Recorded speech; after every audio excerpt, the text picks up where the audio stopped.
El maíz tiene vida, duerme en la noche. Crearon un calendario agrícola conformado por fiestas ritualistas de agradecimiento y petición cósmicas. En su mundo formativo y mágico existen seres animados e inanimados. En su concepto mágico, el maíz tenía vida animada. En sus representaciones, los elotes tienen ojos y boca. Pueden sufrir, decían las abuelas. No deben desgranar el maíz cuando se va a oscurecer porque ya está durmiendo. Y no deben dejarlo tirado porque sufre. El maíz es nuestro hermanito. Estas creencias nos remiten al culto de Quetzalcóatl y al mito de que el hombre fue hecho con masa de maíz. Nuestros abuelos creían que el maíz tenía vida, que era un ser animado que nace, tiene vida, goza y sufre.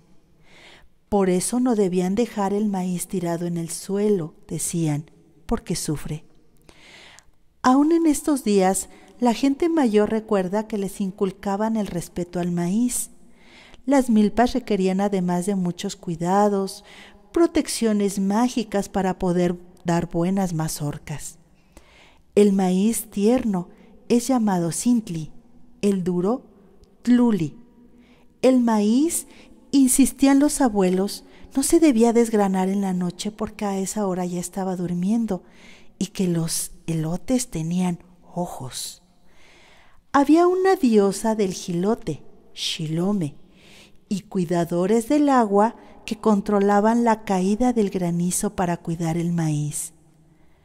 La alimentación de los antiguos mexicanos dependía, sobre todo, del cultivo del maíz. Con él se elaboraban diversos subproductos comestibles: atole, tamales, tortillas, tlaxcal, memelas, tlacoyos y pinole. Del maíz negro se hace el pinole para el atole, en tanto que del cacahuacintli se hace un riquísimo atole y también el delicioso pozole. Este maíz tenía un especial valor. Cacahuacintli significa maíz precioso y axtli, semilla o esperma. Al maíz que le salían hongos se le llama cuitlacoche. Lo recogían de las milpas para asarlo.